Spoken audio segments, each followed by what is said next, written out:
And the first point to note here is because of spin conservation rules, depending on the multiplicity of the precursor, and in this example, this is a singlet precursor where the electron spin vectors are aligned anti-parallel.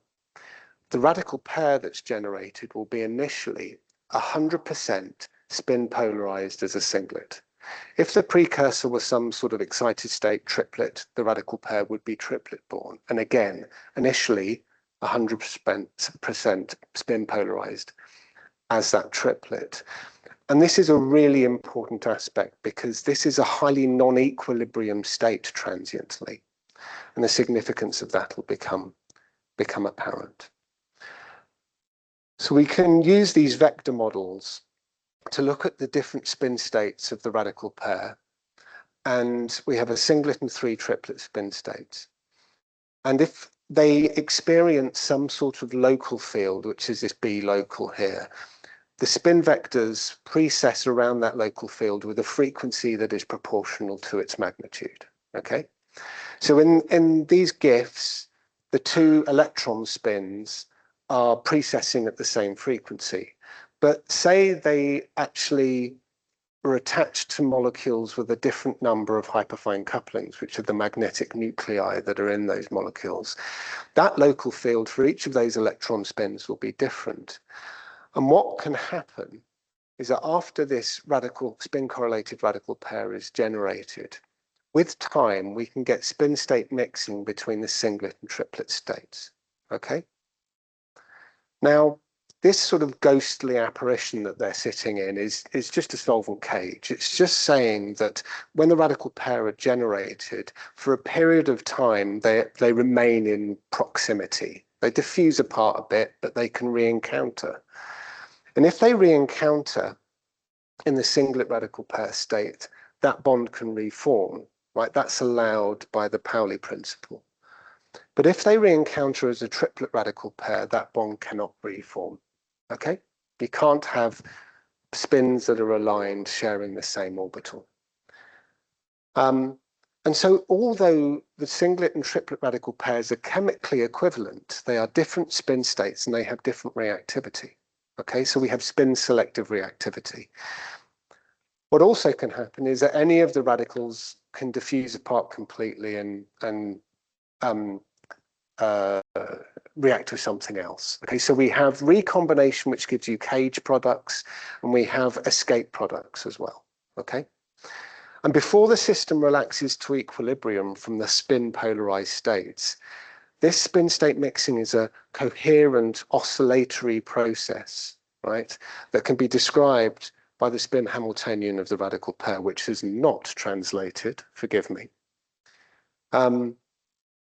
And because these spin polarized states are in these highly non-equilibrium state, the system is transiently very unstable and very sensitive. And it means that applying an external magnetic field, even a very, very weak one, can perturb the relative population of singlet, triplet radical pairs, and therefore perturb the reactivity. Okay? And say we do an experiment where we quantify the escape products, okay? And we plot that, the magnetic field effect, on the yield of the escape products as a function of applied magnetic field. We see these distinctive, highly nonlinear response, okay? And there's a whole, undergraduate 4th year lecture course buried beneath this plot, right? But I'm going to point out 2 things. This moderate region where you see an increase in the magnitude of the field effect, which then saturates out. This is owing to the fact that the spin states of the radical pair have different degrees of bulk magnetization relative to the applied magnetic field.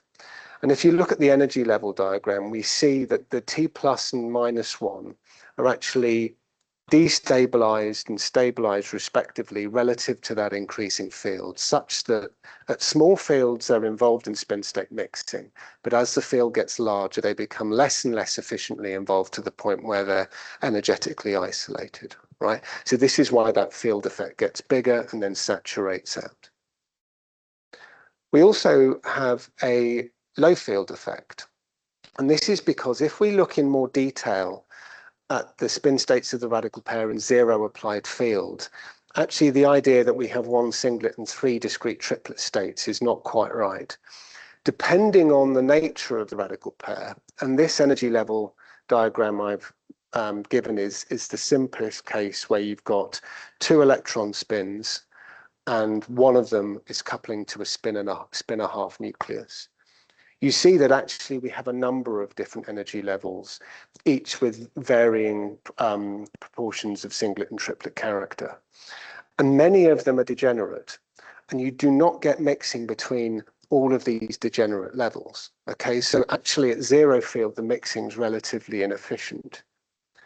When you apply a very small field, the Zeeman effect lifts some of those zero field degeneracies, opening up new channels. So actually, across a small range at low field, spin state mixing gets more efficient, right? Hence this opposite phase. And then as the field gets bigger and bigger, this other mechanism I just described takes over, and the spin state mixing gets less efficient again. Okay. Okay, so we have a mechanism that can render a photochemical reaction magnetically sensitive. But is there a molecule out there that in principle can sense a magnetic field and potentially transduce that magnetic signal? Okay. And as I'm sure many of you are aware, the main candidate at the moment is cryptochrome. And cryptochrome is a flavor protein. You can see in green that small bound flavin-adenine dinucleotide. And its day job, if you like, and pun entirely intended, is as a circadian regulator. So depending on the organism from which it comes, it's either part of the central oscillator, or in some organisms, it acts as the circadian photoreceptor that entrains that central oscillator with the light-dark cycles in its environment. Okay. And as I said, this is a flavor protein, so let's focus in on the flavin that's bound. And if you photoexcite the chromophore of flavin-adenine dinucleotide, that triggers a cascade of electron transfer reactions, right? Along a chain of tryptophan residues. It's either a triad, as shown here, or a tetrad, depending on the protein.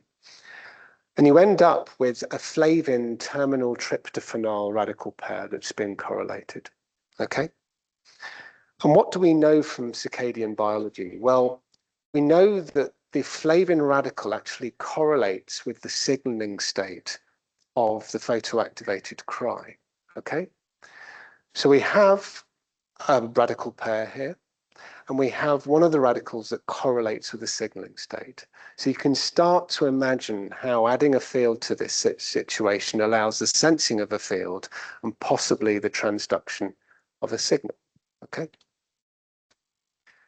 So is that flavin radical concentration and hence the signaling state magnetically sensitive? Well, the group of Peter Hoare and Christiana Timmel at the University of Oxford showed that indeed it is, and this is for the European Robin Cry 4A, I think, which is the kind of main candidate in birds as a magnetic sensor.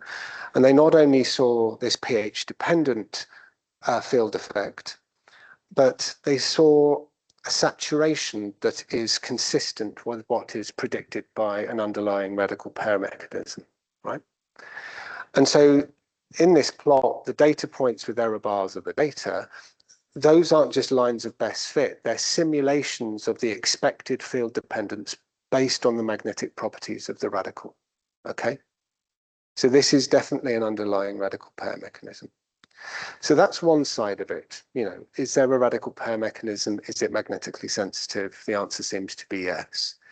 The other side of it is, are there animals out there that require magnetic cryptochrome for their magnetic sense? Now, obviously, the holy grail is to investigate this in a migratory bird. And although the community is getting there, right, with technologies like CRISPR, for all intents and purposes, these are genetically untractable, okay? So experiments have been done on other organisms like the Drosophila fruit fly, which are very easy to manipulate their genetics. And the fruit fly behavior is circadian, okay? So they're active at particular parts of the day. And so you see in these plots, going horizontally is a 48-hour period, and you see the dark bars are periods of activity. So you see that they're active at very particular types of day, and then they're not doing anything, and then they're active again, okay? And if you look at these day upon day, you can actually calculate their circadian period, right? That's those red lines. And for these flies, the circadian period is a bit longer than 24 hours, right? And the data with the grey backing are under no applied field. The data with the yellow backing are when a weak magnetic field has been applied. And you see that there is a period shortening, okay, when that field is applied. Under sham exposure, that period shortening is not observed, okay? So these data are quantified. A period shortening with EMF, a lack of shortening when no field is applied, okay? But you can also knock out the genes that encode cryptochrome. And if you do this, well, first, cryptochrome's a circadian photoreceptor, so their period completely changes, as you see. But you see that there's no longer any effect of EMF either. Okay, so these were early data that suggested that cryptochrome actually is dependent for a magnetic sense in an animal. And this also is an example of a low field effect, because the applied magnetic field is 90 microtesla, right, which is very similar to the Earth's field, which is roughly 50, depending on where you are. Now, I showed you these data earlier as well to make the point that in the monarch butterfly, the magnetic sense is light dependent as well, right? But I deliberately left out the right-hand side of the plot. You see that the magnetic response is only true in the black data, in the black data points. In the pale blue data points, where the genes that encode cryptochrome 1 from the monarch have been removed, you see that there's no magnetic response, right? So we've got two animals that can sense a field that use cryptochrome to do so, or at least cryptochrome is involved. So this is where we started to come into the story, because we have on the left-hand side a protein whose signaling state can in principle be altered by the application of a magnetic field. And on the right-hand side, we have animals that use cryptochrome for some sort of behavioral readout, right, some directional. So what links the two? Well, at some point that has to pass through the central nervous system, okay? And in 2013, I think, I started working with a neuroscientist called Richard Baines, whose main interest at that time was studying epilepsy, okay? And he used a fly model to do so. And he developed this seizure assay where he took the third instar larvae from the fruit fly, stuck 30 volts across its central nervous system, and their normal phenotype is they're very motile, they're crawling around, they're, you know, exploring their area.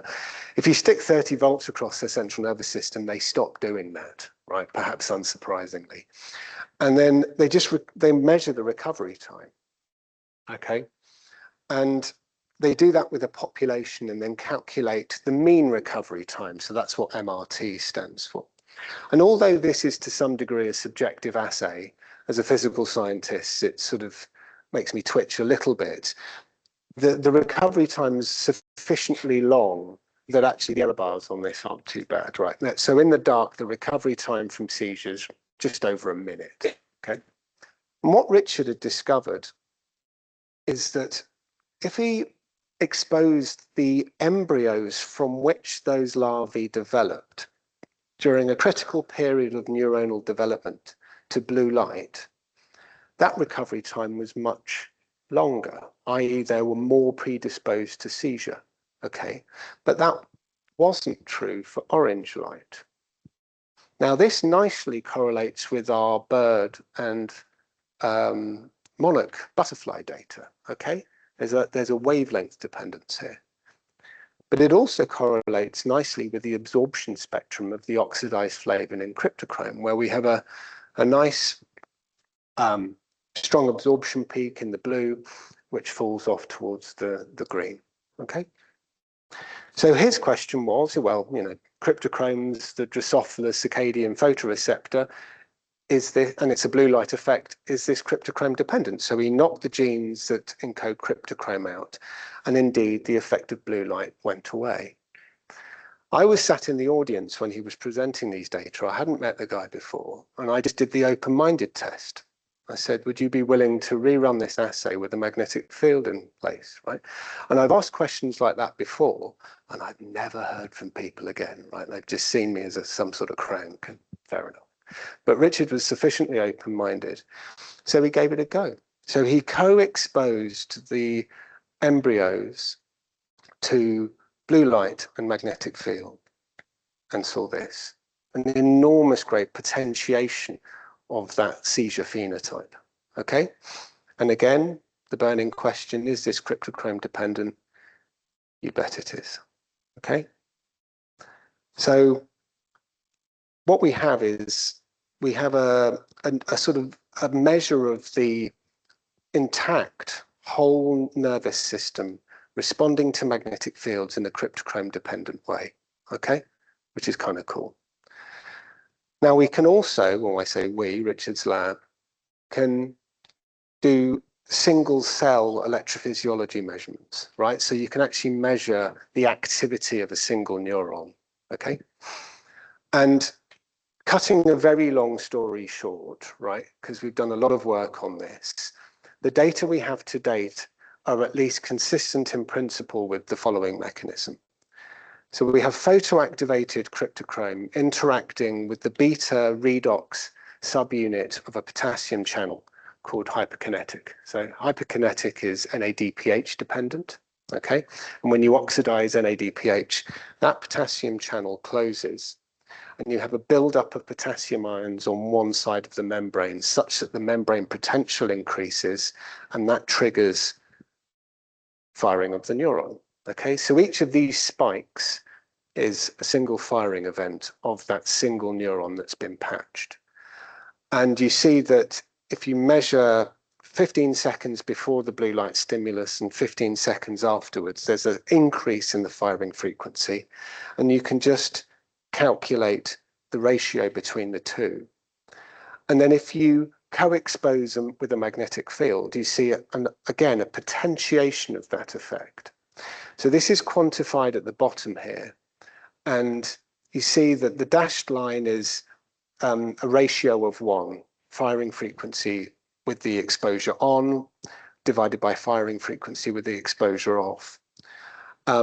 You see the blue light effect, so a sort of 60% increase, and then a potentiation of that blue light effect with the magnetic field, okay? And so we're doing a wide range of things now to study what's going on under that. So we're looking at hyperkinetic mutants, for example. We're looking at effects of the redox state of the cell.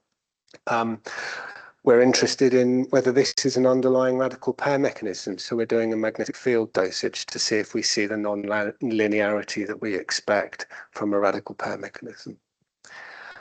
But we're also looking at the other parts of the signal transduction cascade, okay? And I mentioned earlier that we know from circadian biology that the signaling state of cryptochrome correlates with flavin radical. Well, there's another part to that. If we look at the crude tertiary structure of cryptochrome, we've got a region that's known as the photolysed homology region, and this is where flavin binds. And we also have a disordered C-terminal extension, okay? So what we also know from structural biology studies is that when you have a flavin radical, that C-terminal tail moves and becomes available to bind its signaling partners, okay? So you've not seen these data before, but these are actually, you can measure the change in membrane potential that I described that causes the change in firing frequency. You can measure that directly. The data on the left are the wild type motor neurons that are measured, and these don't contain cry, and I'll get back to that later. But they show no significant response. If you ectopically express cry in those neurons, you see a blue light effect, which is the shorter bar, with a magnetically potentiated effect. Okay, so just like our firing frequency data. If you chop off that C-terminal tail that in a circadian context is thought to be involved in the signal transduction, we see a blue light effect still. We weren't quite expecting that. We thought everything would go away. Blue light effect stays, but the magnetic potentiation goes away, right? So we started to suspect, okay, that C-terminal tail is important for sending the signal, not necessarily detecting it, but sending it. And we can look at this in a bit more detail. So these are the firing frequency data again that I showed on the previous slide, a blue light effect potentiated by a magnetic field. And if we look at the sequence of the C-terminal tail in more detail, there's a red linear motif. Don't worry about if you can't read it, it's EEEV, okay? And that is classic PDZ binding motif, which facilitates protein-protein interactions. So not only can you knock whole chunks of gene out in Drosophila, you can do point mutations. So we mutated that valine for a lysine, and that point mutation in the C-terminal tail removes the magnetic field effect, both in the firing frequency assay and in the period shortening assay. So this is a circadian period shortening assay I spoke about in the introduction, okay? So it really does seem that this C-terminal tail is involved in transducing whatever signal is detected by the protein, yeah? But the magnetic signal. And then we thought we'd do a Friday afternoon experiment where instead of removing the C-terminal tail, what if you remove the rest of the protein, the bit that binds flavin, the bit that's supposed to be sensing the field, and just put the C-terminal tail in there? Well, we did that. And we weren't expecting this at all. Bizarrely, the C-terminal tail itself is sufficient for both sensing and sending a signal. Okay? And this blew our minds, right? So we thought, okay, where's the radical pair then, if there is one at all? Well, again, in that sequence, you can see in green, there's a tryptophan in the tail. Now, is it possible that some cytosolic electron donor, and it could be flavin, is that transferring an electron to that tryptophan, generating a radical pair? Maybe.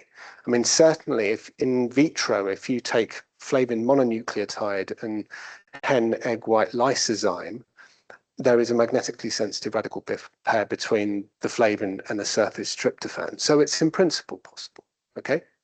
So if we mutate that tryptophan for redox inactive phenylalanine, we still send a magnetic signal.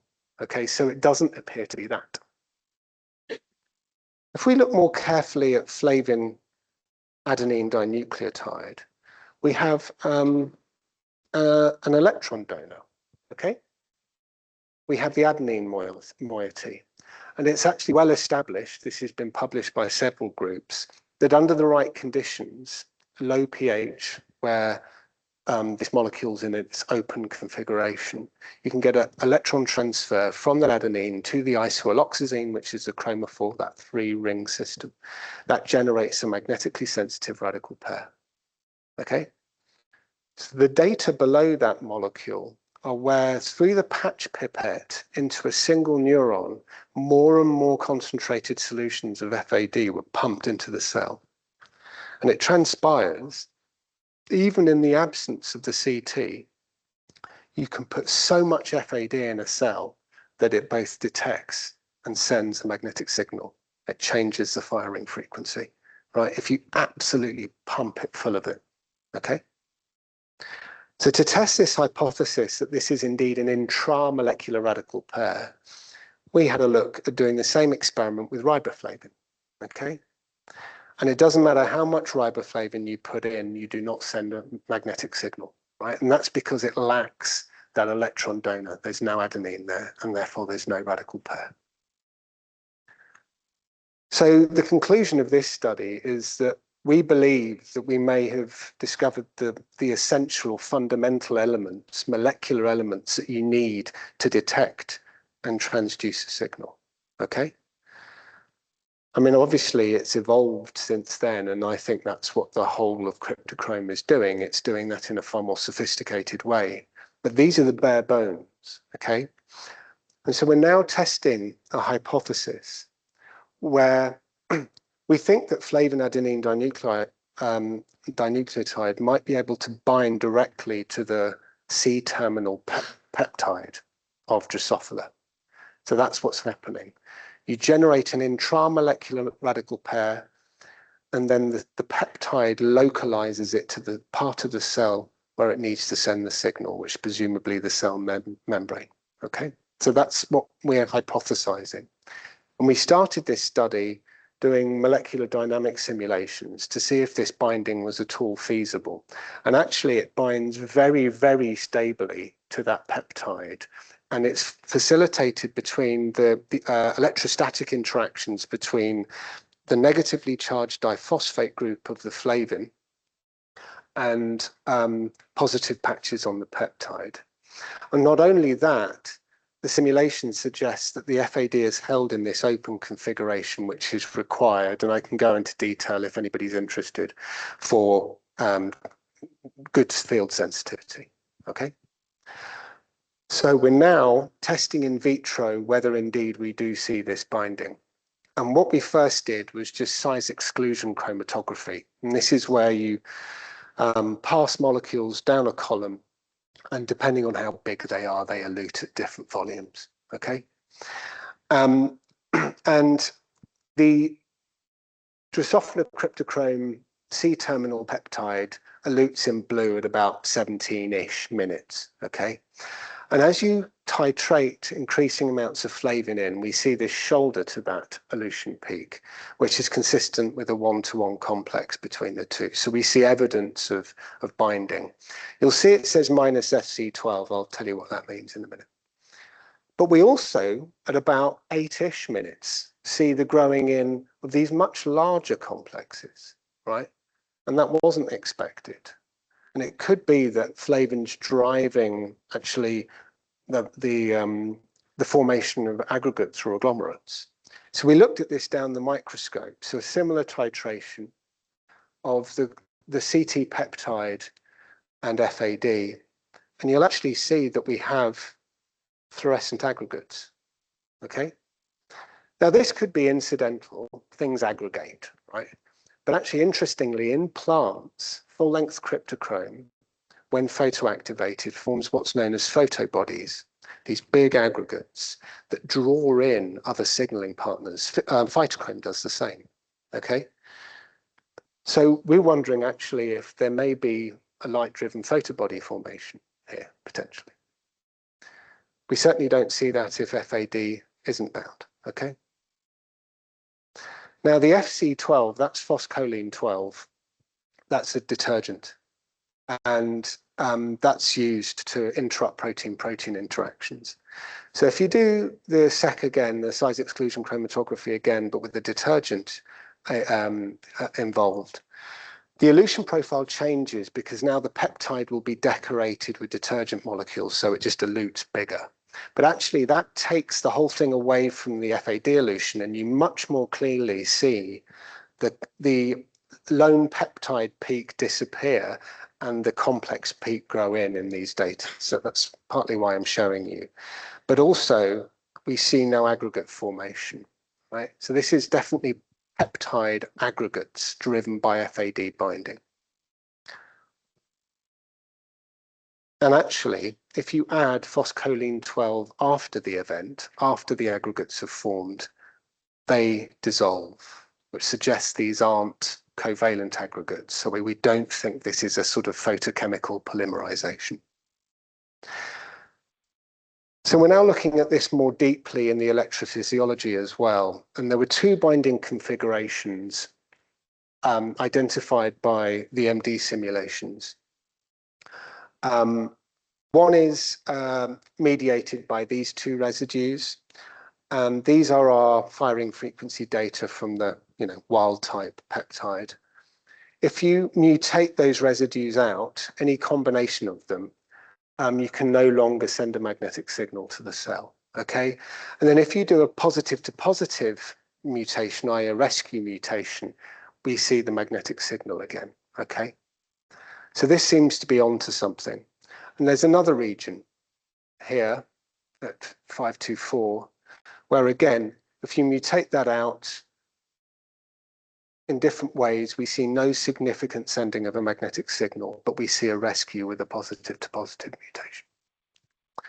And we're now investigating those variants in vitro. Okay, if I've got time, I don't know how I'm doing for time, but I'm going to touch very briefly on the quantum 4 biology bit. And this is the potential of magnetogenetics. So this is very brief. This is our seizure assay that I started this story with. And actually, this is mediated by natively expressing cryptochrome in the larvae. But I mentioned earlier that the wild type motor neurons that we do the single cell electrophysiology measurements with do not naturally express cryptochrome. Okay, so the wild type neurons are non-responsive. You have to ectopically express cry into those neurons. Okay, so actually looking at these data, that blue light effect is a de facto optogenetic experiment, right? And for those of you who are not familiar with optogenetics, what you do is you take the genes of an engineered light-activated protein and you express them in a target cell, so that's the genetics bit, and then that allows you to control some function of interest with light, which is the opto bit, right? It's not the control of genes per se, although you can do that. It's a control of any function within reason. So that could be neuronal firing, that can be signaling, etc. Okay. I don't know if you've come across this video before, but it's an amazing illustration of optogenetics in action. I didn't do these experiments. This is a rat in a cage with some food with an optic fiber sticking out of its brain. And the neurons that control appetite in this rat are expressing channel rhodopsin, which is a light-activated ion channel. And you see that when the light is on, that rat's hungry. When the light is off, he no longer is.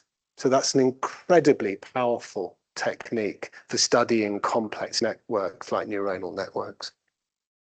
A bit gruesome, I know, but it's not my fault. So if this is a de facto optogenetic experiment, this is a de facto magnetogenetics experiment, right? And we're going to hear, I think, on Friday morning from Harrison and Gabriel about their great recent study in this, doing similar sort of stuff, different proteins.